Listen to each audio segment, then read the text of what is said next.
So I'm here doing some editing today and going through a lot of our old videos that we recorded before we ever remotely considered doing a YouTube channel. And a lot of these videos we finished the projects, but we didn't necessarily video the end of them. So this is a little catch up on one of those. Like I said, you can see I'm sitting here doing some editing and such, which is, by the way, my favorite new thing to do with my spare time. But this particular one is about when we had a water problem in our basement due to a sump pump failure, how we rectified that, kind of what that looked like. It's not super detailed, but there's a couple of good links in there.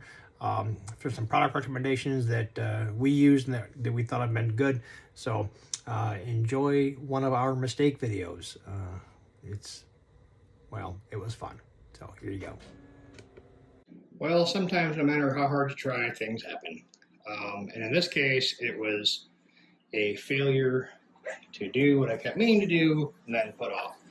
So on the way out the door this morning, I came downstairs to get a beverage on my way out the door, and there were a good 3 or 4 inches of water in our basement. Fortunately, it was at the foundation. What did happen, though, was our sump pump had an issue. And I will show you what happened here. So there was some debris in the sump pump itself, or in the sump rather. And if you can see this little switch thing right here, this floats up and down. It's called a float. So as it comes up, the float comes up, and it kicks the pump on, and there you go.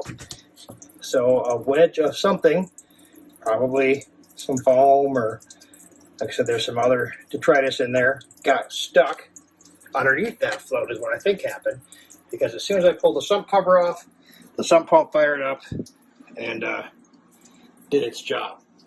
Unfortunately, our foundation, like most concrete floors, is not perfectly level, so we still wound up with lots of puddling water, pooling water, taking out many rugs.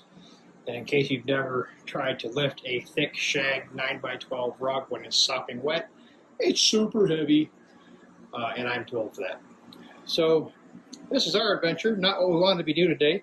We wanted to be finishing up our current project if we could, but fortunately, like I said, we didn't lose too awful much. I think we had some damage to our electric fireplace along the bottom where the wood soaked it up, but that was about it. So in the text here, I'm going to be putting links to the Wi-Fi enabled alarm, which we just ordered from Amazon, and that will send alerts to your smartphones if there's a moisture issue. And then a backup pump, like a battery backup, is also never a bad idea in case you should have a power failure. So welcome to our day. Not what we planned on, but again, we were pretty fortunate. Not a whole lot got damaged. I think we'll be able to salvage 95% of the things that did get wet, so we'll be in good shape. So as always, here's your friendly, helpful tip from Gordon Homes. Learn from our mistakes and enjoy the Michigan spring weather with all this groundwater. Okay, so the water detector that I put the link on is just this little dude here. It's pretty straightforward. It just sits down on the concrete, and it's got these little contacts in the back, 1, 2, 3. If water contacts those, it sends an alert through your phone to your email, so it lets you know in a couple different ways.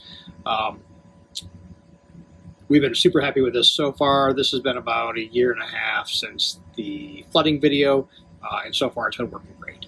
So there's that. The other thing that we got is the battery backup system and a new pump. So this battery backup works in case you lose power, obviously, and then the pump itself, I don't know how well we'll be able to see in here, so we can get this cover off.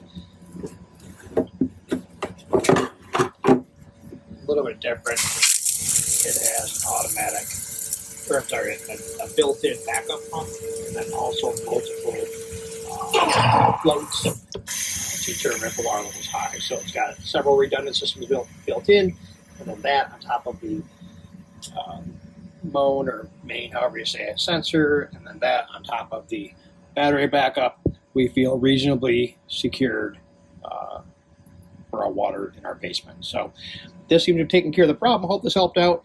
Any questions, shout out in the comments. Hope you enjoyed the video. Carl with Gordon Homes.